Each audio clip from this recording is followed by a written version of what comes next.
The major discussion in Nigeria today is the coming general elections. Everybody is focusing on who will be the Nigerian president. People are asking questions, but nobody is looking at those who will be our governments at the local level and at the state level. Insecurity today in Nigeria is primarily at the local and the state level. And so there is need to shift attention to those areas of the nation. Because, of course, Nigeria operates 3 tiers of government: the local, the state, and the federal. So much attention is being placed on the federal without looking at what is happening at the local level and the state level. Security Watch Africa believes that we should look at that if we must holistically solve the so-called endemic insecurity bedeviling the country in Nigeria today. Welcome to your program, and thank you for staying tuned to your station, the Africa Independent Television. And this program today, Security Watch Africa on AIT, will look at a number of issues, particularly with the reports we have put together, asking some questions. Why are some police personnel getting involved in criminal activities? What is wrong and what should be done? My name still remains Patrick Abambo. Welcome to the program today. Yes, like I said at the opening, I would like you to quickly, if possible, make sure you visit our website, our online news platform, www.swafricanews.com, to read about the opinion on electing state governors who can eliminate insecurity without bullets. Is it possible? Most times, Nigerians think that the armed forces must be calling to take care of insecurity in the country. But seriously speaking, there are a lot of ways to take care of insecurity without firing the bullets. We have filled the country with so much arms and ammunition that every little child on the streets of Nigeria today believes that every issue should be solved through violence. No wonder many people are taking to mob action, which shouldn't be in a sane society. Yes, I will start up with asking that make sure you read the opinion we have on that news website for you on what should be done, so that we can look at the caliber of persons, the quality of persons who should occupy our local government administration and that of the state government administration. Yes, going to the reports I told you, today we are bringing you a report on what the Chief of Army Staff, Lieutenant General Farouk Yahya, has been doing in the last 3 weeks. Security Watch Africa, Shule Daniels, put together a collection of how he has been going around the theaters of operation to motivate and charge his men. Sit back as we bring you this report. In his resolve to ensure comprehensive victory against terrorism and insurgency in Nigeria, the Chief of Army Staff, Lieutenant General Farouk Yahya, has spent the last 3 weeks visiting various front lines in the northeast and northwest region of Nigeria.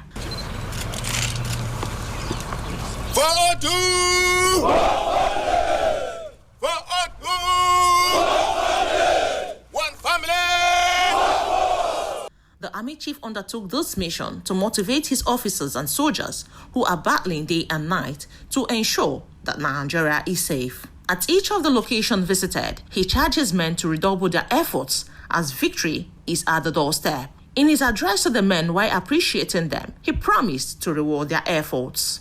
Who have done even specially or specially well will also be more specially recognized. I urge us not to relent. I know we will not. But to continue with what we have started, and we will get there. I want once again appreciate you and appreciate and thank the President Commander-in-Chief of the Armed Forces of the Federal Republic of Nigeria, President Muhammadu Buhari, for his strategic guidance and for all the support and the confidence we repose in Nigerian Army and other services, talking about Nigerian Navy, Nigerian Air Force, with who we all operate together. And, of course, other security agencies, other stakeholders, including other well-meaning Nigerians who continue to support and contribute to our war effort. General Yahaya reminded them of the Nigerian Army motto, which says, "Victory is from God alone." Charged them to be vigilant at all times, as there are still so much to be done. In the bushes, we'll give them the special forces treatment. We'll destroy them and bring back all those things that they have kept in their enclaves. What we have seen yesterday speak, and like I said in just the beginning,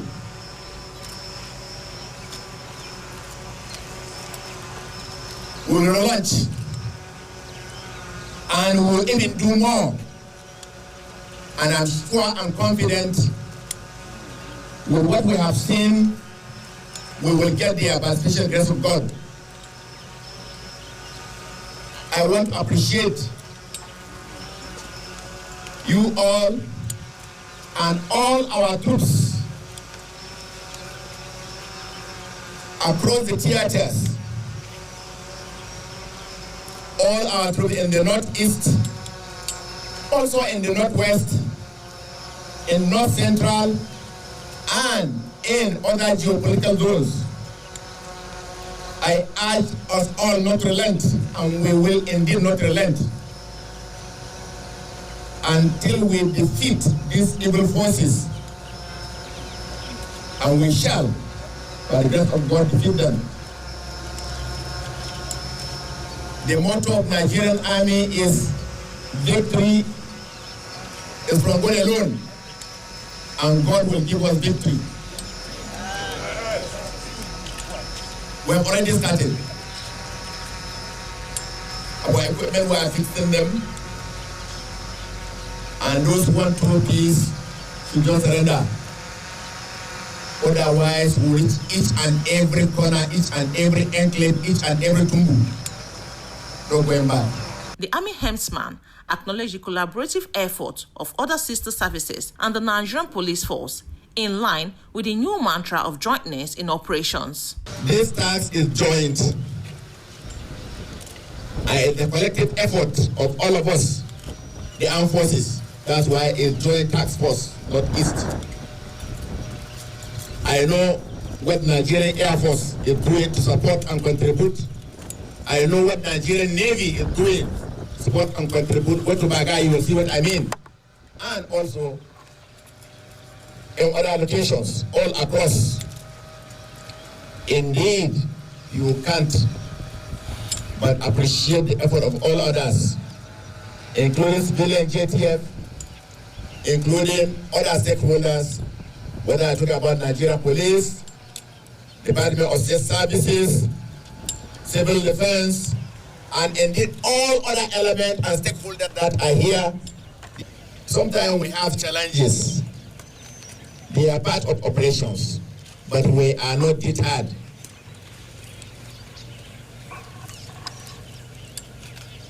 By challenges that we have sometimes is part of operations. All operations have that. But for us, what it does is to ginger out to do even more and to go directly to go that challenge authority of the Federal Republic and deal with them, and that's what we do.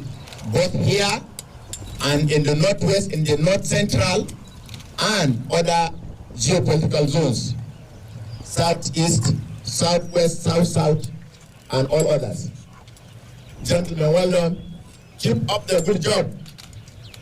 High the morale. Following the Chief of Army Staff dynamic leadership style, officers and soldiers of the Nigerian Army in all theaters of operations are redoubling their efforts to ensure that all assigned responsibilities result to comprehensive victory. High the morale. High the morale. Daniels, reporting for Security Watch Africa, Abuja. Welcome back.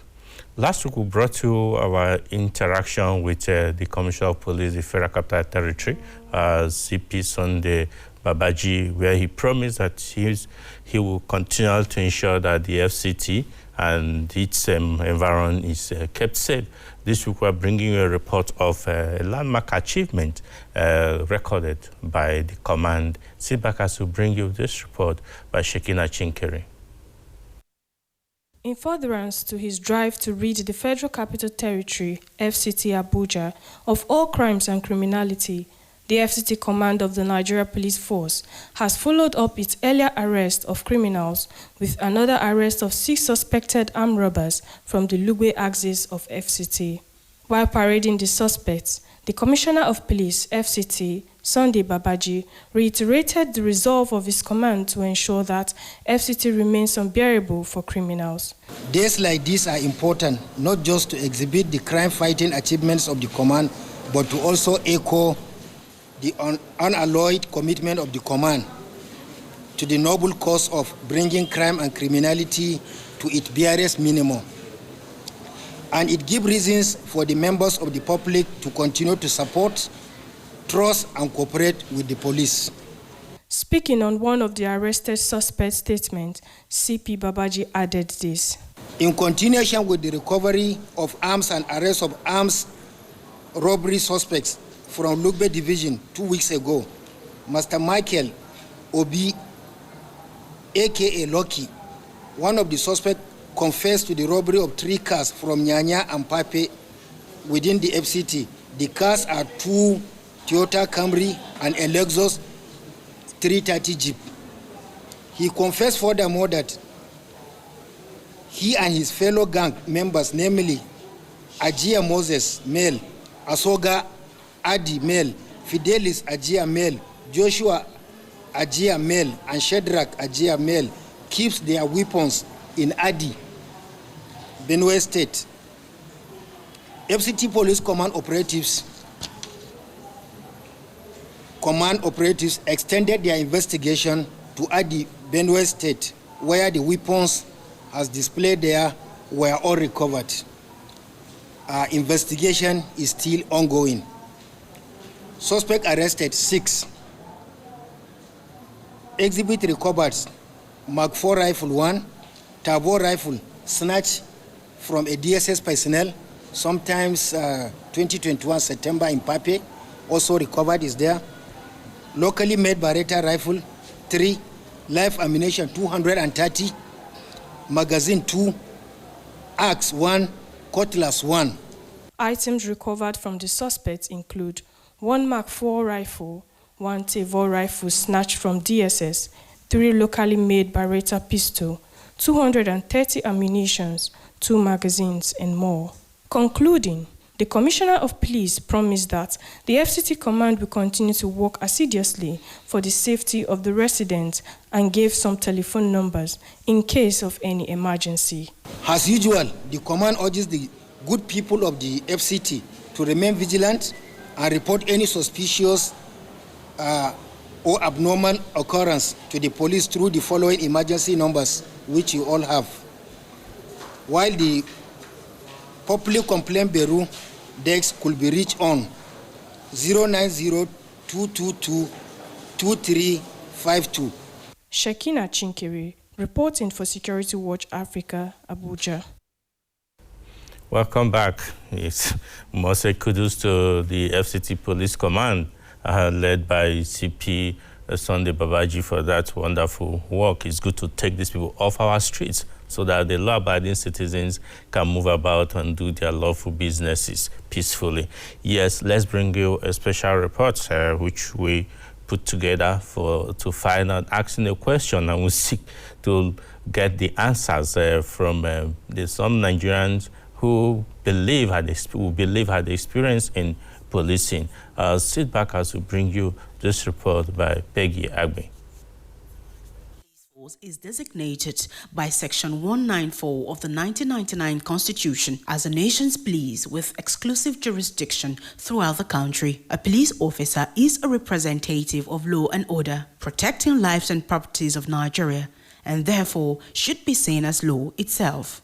In a situation where an officer displays an act of supporting cultism, violence, or misconduct of any form, rather than checkmating lawlessness and criminality, what is expected of the police authority in handling such situations? Seeking for answers and views, Security Watch Africa spoke with some retired senior police officers, CP Lawrence Alubi and AIG Wilson in Alegu. We have values, core values, and these core values are what determines our dignity, our integrity as a police force, and those forces are enshrined in our laws, the Police Act, the Force Administrative Instruction, and other extant laws of the force.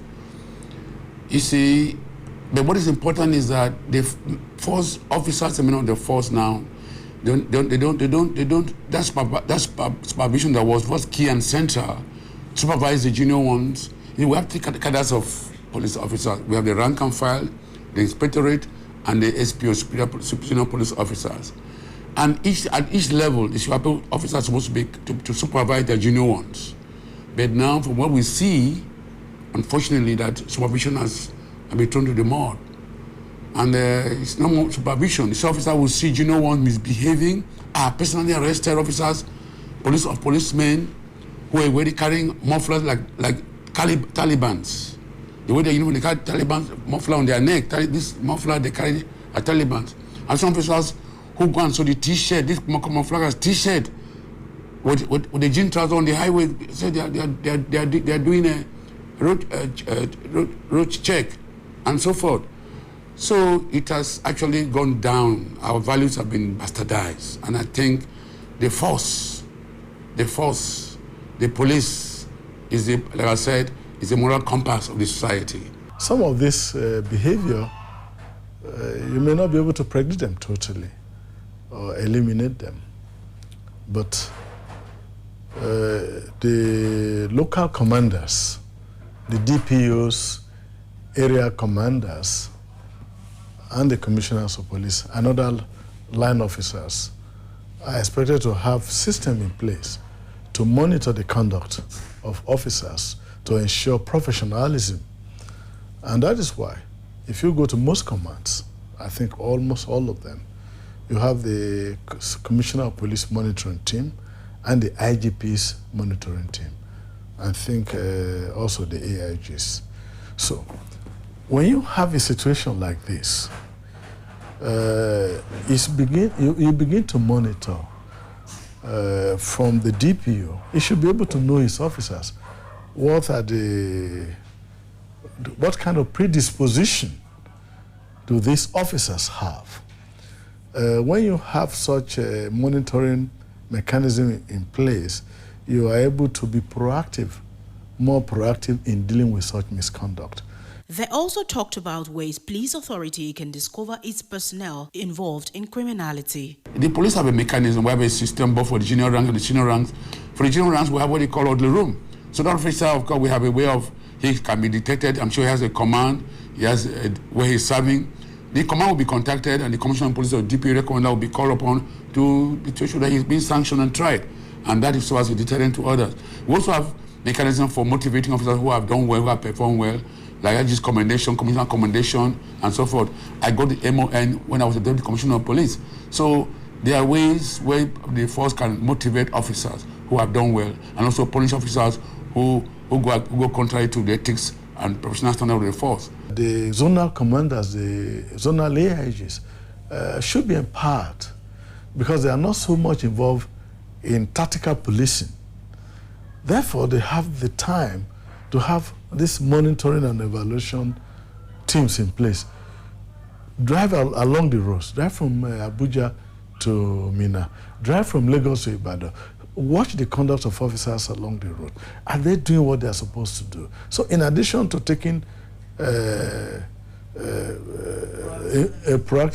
giving punishment when they are arrested, that time they have already destroyed the name of force. Or you go to the airport, a lot of touting goes on there. Is any officer involved? The monitoring team of the IG, of the Commissioner of Police, can monitor such places and begin to see, are my officers involved? Are their behavior really straight? Then you take them out of that place and you bring others and you monitor them. In that way, you save the officers their career, you save the name of the force. If from the recruitment point, these character traits can be looked into, CP Lawrence and EIG Wilson had this to say. What they call vetting. You vet the character of that person, family background, kind of friends he keeps, his life, the where and what is his lifestyle and so forth. They ought to be. But sometimes some of these are not followed. If there is therefore calls on the police management team and the police service commission to ensure that there be proper vetting officer of men who are to be recruited at all cadre, even in the rank and file cadre or in federal cadre or the officers cadre.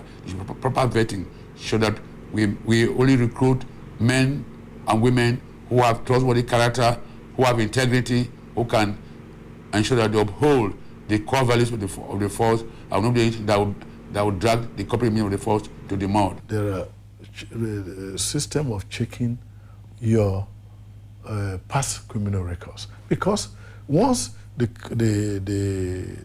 biometrics, your fingerprints are sent to the Central Criminal Registry, once they run it on the system, if you have a record of conviction, it shows immediately. And if there are people who are, this man you are recruiting, he was the head of cultism in our community. And so it's also cause for the public to come out. But I think everything is always done. When we go for screening, those are the things. That's why local government, these screenings are done on local government by local government basis, so that you are able to, check. Nigerians were not left out as Security Watch Africa's crew went on the streets to find out from the people what they think police authority can do to treat cases of misconduct of police officers. They should employ the right people, recruit the right people into the systems. The recruitment should not be done on selective approach. For you to be a Nigerian police, we believe that people on the streets are looking up to you. So dancing to cultist songs on the streets, it doesn't speak good about Nigerian police. Such an officer should be caught an order. That goes back to the background of the officer in question. We have a society that people pass through before they get to a certain level. This officer in question may have been a part of such an organization in his formative stages before he got into the force. And I do not know if in the process of recruiting officers, enough attention is paid to such backgrounds, and if there are conditions that preclude people with such backgrounds from being recruited into the force. And then I think that's where, or what the recruiting process has to look into. The Force Public Relations Officer, CSP Olumuyiwa Adejobi, reiterated the means of identifying officers who are in one cult group or the other, aside this case put up on social media. Well, there are two ways to it. One, we always profile our applicants before they join the police. And that's why you see, after recommendations from about 3 sets of people, the traditional ruler of this community, the local government chairman, and an officer of the law, not below the rank of CSP or lieutenant colonel equivalent in the military, we still go further to make some findings about our applicants to an extent. But issue of cultism, as generally the name implies, they say it's secret cult. It is always very secret, except the person exhibits the trait to show that is a cult member. Then you will be looking beyond the scope of what you can see physically. So it's not what you can easily notice. Many of them always have what we call initiation marks on their body. And if during interrogation or during screening for recruitment processes, before now, we used to look at certain marks on them and we ask questions about how they came across marks like that. But if you are not experienced, you will not be able to differentiate between incision marks and normal wounds or scars on people's body. With all of these observations and contributions, it is pertinent that public office holders should at all times represent the office they hold or uniforms they wear in a positive manner. Peggy Agbe, Security Watch Africa, Abuja. Welcome back. Yes, really, there's need to really do proper background check and profiling of those who get enlisted into our security services, the Nigeria Police Force, the military as a whole. There are standards that should be looked at, and I believe that those in charge of recruitment will look into this and ensure that we don't have criminals and saboteurs in our system. In fact, they were already being told to leave the studio for other programs to continue. If you have enjoyed watching us, we would like you to visit our YouTube channel to watch the previous editions of this program, or send us your message, your view, via our social media platforms, the Twitter and the Facebook, so that we can interact with you. Until we come here again next week, I say thanks for staying tuned, and bye for now.